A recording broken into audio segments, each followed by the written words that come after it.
Hello friends, यह UP PCS और RO GS के लिए 55वां टेस्ट सीरीज है। इसके पहले के हमारे 54 टेस्ट हो चुके हैं और सभी प्रश्नों में हर एक टेस्ट में 20 प्रश्न दिए गए हैं जो एग्ज़ाम के लिए बहुत महत्वपूर्ण है। और आप ये टेस्ट लगा कर देखेंगे कि जो इसका कंटेंट है बहुत ही इम्पोर्टेंट है, एकदम सेलेक्टेड प्रश्न दिए गए हैं इसमें। अगर आप लोग इसमें अच्छा परफॉर्मेंस कर रहे हैं तो ये मान के चलिए कि आपकी तैयारी बहुत अच्छी है। हम लोग शुरू करते हैं आज का टेस्ट। राष्ट्रीय केला अनुसंधान केंद्र स्थित है त्रिची में, भुसावल में, सहारनपुर में या पुणे में। तो राष्ट्रीय केला अनुसंधान केंद्र ये स्थित है त्रिची में। इसका सही उत्तर हो जाएगा ए। देखते हैं इसके बारे में। राष्ट्रीय केला अनुसंधान केंद्र तमिलनाडु के त्रिची में 21 अगस्त 1993 को, ये डेट ध्यान रखना है, को भारतीय कृषि अनुसंधान परिषद द्वारा एक मिशन मोड एवं अनुसंधान केंद्र के रूप में स्थापित किया गया है। तालचीर प्रसिद्ध कोयला क्षेत्र है। देखिए, सबसे पहले यहाँ पर ये पता चलता है कि जो तालचीर है वो कोयला क्षेत्र है। अब ये कहाँ का है ये बताना है। मध्य प्रदेश, छत्तीसगढ़, बिहार, उड़ीसा। तो जो तालचीर कोयला क्षेत्र है ये स्थित है उड़ीसा में। इसका सही उत्तर हो जाएगा डी। तालचीर उड़ीसा का प्रसिद्ध कोयला क्षेत्र, खनन क्षेत्र है ये। भौगोलिक क्षेत्र की दृष्टि से भारत के निम्न जिलों में से कौन सा जिला सबसे बड़ा है। देखिए, ये वाला बहुत यूनिक क्वेश्चन है, हमेशा एग्जाम में आता रहता है और लोग इसमें मिस्टेक भी करते हैं। तो आज के बाद ये आपका क्वेश्चन कभी गलत नहीं होगा। लेह, कच्छ, जैसलमेर या बाड़मेर। तो इनमें से जो सबसे बड़ा है क्षेत्रफल की दृष्टि से, इसमें क्वेश्चन दो प्रकार का था, एक क्षेत्रफल की दृष्टि से और एक जनसंख्या की दृष्टि से। तो यहाँ क्षेत्रफल दिया गया है, इसकी दृष्टि से सबसे बड़ा है कच्छ। इसका सही उत्तर हो जाएगा बी। देखिए, कच्छ का जो क्षेत्रफल है वो 45,674 वर्ग किलोमीटर है और लेह का 4500 वर्ग किलोमीटर, जैसलमेर का 38,401 वर्ग किलोमीटर और बाड़मेर का 28,387 वर्ग किलोमीटर। तो सबसे बड़ा इसमें कच्छ है। इनमें से कौन सा कथन गलत है। जो एक गलत है वो बताना है। ये है हिमनद और ये है उसकी रिवर। बंदर पूंछ, यमुना, बाया शीगरी, चेनाब, मिलाम, मंदाकिनी, सियाचिन, नुब्रा। तो ये जो रिवर है ये निकलती है इस हिमनद से। तो इनमें से कौन सा एक गलत है। तो जो इसमें गलत है वो है उत्तर सी, मिलाम मंदाकिनी। ये गलत है क्योंकि मिलाम का होगा गौरी गंगा। तो ये सी वाला गलत है, मिलाम गौरी गंगा। शिवालिक शैल समूह के दक्षिण में जो भाबर क्षेत्र उदाहरण है। तो यहाँ पर ध्यान देना, जो शिवालिक है उसके दक्षिण में स्थित है भाबर क्षेत्र। ये किसका उदाहरण है। मध्य भूमि स्थिति का, अंतया पर्वतीय स्थिति का, गिरिपद की स्थिति का, अनुसमुद्री स्थिति का। तो जो ये भाबर क्षेत्र है ये उदाहरण है गिरिपद की स्थिति का। ये गिरिपद पर स्थित है, इस कारण से इसको गिरिपद भी कहते हैं।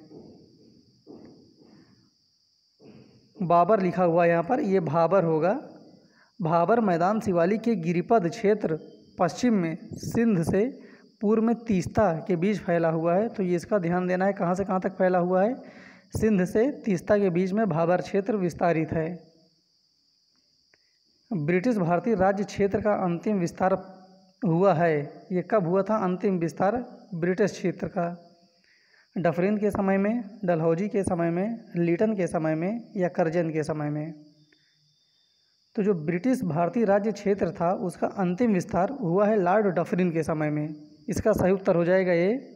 थोड़ा सा देखते हैं इसके बारे में।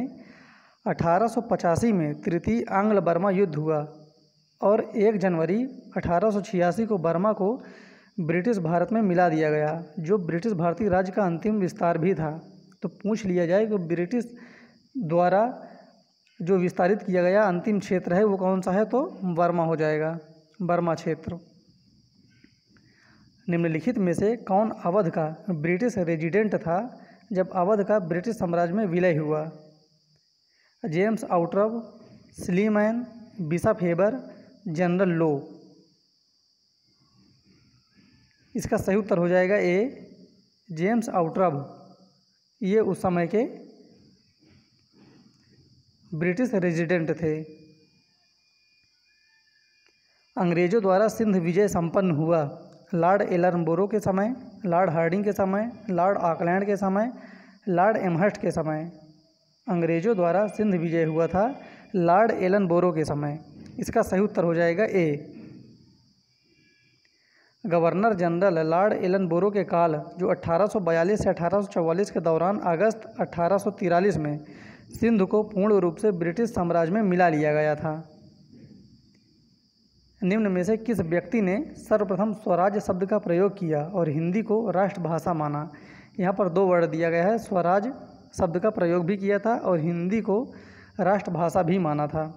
राजा राम मोहन राय, स्वामी दयानंद, स्वामी विवेकानंद, बाल गंगाधर तिलक। बहुत इंपॉर्टेंट प्रश्न है ये यूपीपीसीएस के लिए। इसका सही उत्तर हो जाएगा बी।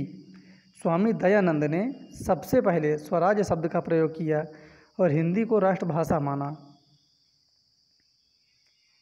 सर्वप्रथम स्वामी दयानंद सरस्वती ने स्वराज शब्द का प्रयोग किया और हिंदी को राष्ट्रभाषा के रूप में स्वीकार भी किए थे। निम्नलिखित में से किस समाज सुधारक ने 1826 के जूरी अधिनियम का घोर विरोध किया था? देखिए यहाँ पर जूरी अधिनियम के बारे में जानना है कि ये अधिनियम क्या है, क्योंकि आईएएस में एक बार क्वेश्चन भी आया था जूरी अधिनियम के बारे में। यहाँ पर दिया गया है कि इसने विरोध किया था, तो वहाँ पर पूछा था इसके बारे में कि जूरी अधिनियम था क्या। तो इस क्वेश्चन के माध्यम से आपको ये भी पता चल जाएगा कि जूरी अधिनियम था क्या। ईश्वर चंद्र विद्यासागर, राजा राम मोहन राय, महादेव गोविंद रानाडे, राजनारायण बसु, इनमें से किसने 1826 में जूरी अधिनियम का घोर विरोध किया था? तो इसका सही उत्तर हो जाएगा बी, राजा राम मोहन राय। अब देखते हैं इसके बारे में जूरी अधिनियम है क्या। 1826 में जूरी एक्ट पारित किया गया था, जिसके अंतर्गत न्यायालयों में धार्मिक आधार पर भेदभाव की शुरुआत हुई। इसके अंतर्गत यह प्रावधान था कि हिंदू तथा मुसलमानों के मामलों की सुनवाई किसी यूरोपीय अथवा भारतीय ईसाई जजों द्वारा तो की जा सकती है, किंतु किसी भी ईसाई, चाहे वह यूरोपीय हो या भारतीय, उसकी सुनवाई किसी हिंदू और मुसलमान न्यायाधीश द्वारा नहीं की जा सकती। यही इसमें भेदभाव था जूरी अधिनियम में। राष्ट्रपति मनोनीत कर सकता है राज्यसभा में 10 सदस्य, राज्यसभा में 2 सदस्य, राज्यसभा में 15 सदस्य, राज्यसभा में 12 सदस्य। तो राष्ट्रपति मनोनीत कर सकता है राज्यसभा में, इसका सही उत्तर हो जाएगा डी, 12 सदस्य। 12 सदस्यों की नियुक्ति करता है राष्ट्रपति, मनोनीत करता है। प्रथम अभिनेत्री जो राज्यसभा के लिए नामांकित की गई थी। देखिए क्वेश्चन ऐसे कभी कभी आ जाते हैं, लोग इनको भूल जाते हैं इसका उत्तर, तो ये भी पढ़ना ज़रूरी है, क्योंकि इस टेस्ट सीरीज में आपसे एक भी प्रश्न छूटने वाला नहीं है। मैं सब कुछ कवर करवा दूंगा। जयललिता, नरगिस दत्त, वैजंती माला, देवकी रानी, इनमें से प्रथम अभिनेत्री कौन थी जो राज्यसभा के लिए नामांकित की गई थी? इसका सही उत्तर हो जाएगा नरगिस दत्त। ये प्रथम अभिनेत्री थी राज्यसभा के लिए नामांकित। भारत की प्रथम अभिनेत्री जिन्हें राज्यसभा के लिए नामांकित किया गया नरगिस दत्त थी। उनका कार्यकाल 3 अप्रैल 1980 से 3 मई 1981 तक था। न्यायिक पुनर्विलोकन का अर्थ है कि सर्वोच्च न्यायालय सभी प्रकरणों पर अंतिम अधिकार प्राप्त होता है, राष्ट्रपति के विरुद्ध दोषारोपण कर सकता है, उच्च न्यायालयों द्वारा निर्णीत प्रकरणों की समालोचना कर सकता है, राज्य के किसी भी कानून को अवैध घोषित कर सकता है। न्यायिक पुनर्विलोकन का सही मायने में अर्थ क्या होता है? ये बहुत यूनिक क्वेश्चन है। इसका सही उत्तर हो जाएगा डी, राज्य के किसी भी कानून को अवैध घोषित कर सकता है। केंद्रीय सतर्कता आयोग की स्थापना किसकी अनुशंसा पर की गई थी? गोरवाला प्रतिवेदन, कृपलानी समिति, संथानम समिति, भारतीय प्रशासनिक सुधार आयोग, इनमें से किसकी अनुशंसा पर केंद्रीय सतर्कता आयोग की स्थापना की गई थी? तो इसका सही उत्तर हो जाएगा सी, संथानम समिति की सिफारिश पर केंद्रीय सतर्कता आयोग की स्थापना की गई थी। और ये भी ध्यान देना ये कब की गई थी? तो फरवरी 1964 में। कामराज योजना का उद्देश्य था समाजवादी आदर्श समाज स्थापित करना, तमिलनाडु का औद्योगिक विकास, भारतीय राष्ट्रीय कांग्रेस को जीवंत बनाना, सहकारी कृषि का संवर्धन। कामराज योजना, इसका सही उत्तर हो जाएगा सी, भारतीय राष्ट्रीय कांग्रेस को जीवंत बनाना। कामराज योजना का उद्देश्य था और ये चला था आंध्र प्रदेश में, ये भी ध्यान रखना। भारतीय राष्ट्रीय जैविक विविधता प्राधिकरण स्थापित किया गया 2003 चेन्नई में, 2003 बेंगलोर में, 2003 हैदराबाद में, 2003 केरल में। इसका सही उत्तर हो जाएगा ए 2003 चेन्नई में भारतीय राष्ट्रीय जैविक विविधता प्राधिकरण स्थापित किया गया था। भारत के निम्नलिखित में से कौन नगर वृक्षारोपण में विशिष्टता रखता है? विजयवाड़ा, चंडीगढ़, शिलांग, वालपराई। इसका सही उत्तर हो जाएगा डी, वालपराई क्षेत्र वृक्षारोपण में विशिष्टता रखता है और ये स्थित है तमिलनाडु में। वालपराई नगर तमिलनाडु के कोयम्बटूर जिले में स्थित है। यह वृक्षारोपण में विशिष्टता रखने वाला भारत का प्रमुख नगर है। निम्नलिखित कथनों में से कौन सा एक सत्य नहीं है? ये वर्ड ध्यान देना है, सत्य नहीं है। मध्य प्रदेश में सर्वाधिक वन क्षेत्र है, अरुणाचल प्रदेश में सर्वाधिक घना वन क्षेत्र है, नागालैंड भारत का सर्वाधिक वनाच्छादित राज्य है, हरियाणा भारत का सबसे कम वनाच्छादित राज्य है।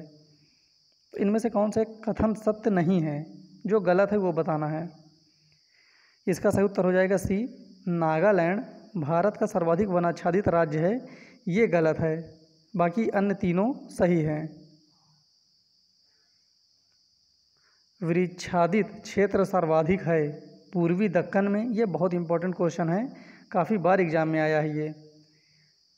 उत्तरी मैदान क्षेत्र में, पश्चिमी तट में, पूर्वी तट में वृक्षादित क्षेत्र सर्वाधिक कहाँ पर है?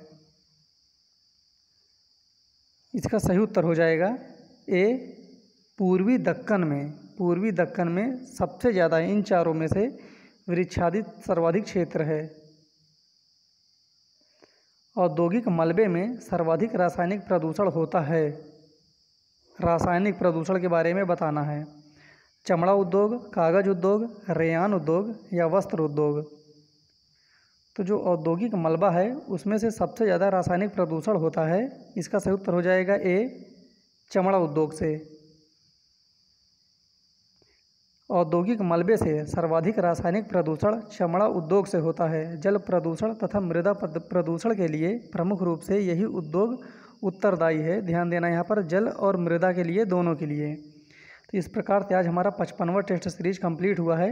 ये सीरीज आपको लगातार जब तक परीक्षा नहीं हो जाती कंटिन्यू मिलता रहेगा और बहुत ढेर सारे आपको PDF भी प्रोवाइड किए जाएंगे स्टडी मटेरियल से, जो एग्ज़ाम के लिए बहुत इंपॉर्टेंट होने वाला है। तो आप लोग इसके साथ साथ टेलीग्राम को भी ज्वाइन करिए। फिर मिलते हैं अगले वीडियो में, तब तक के लिए धन्यवाद।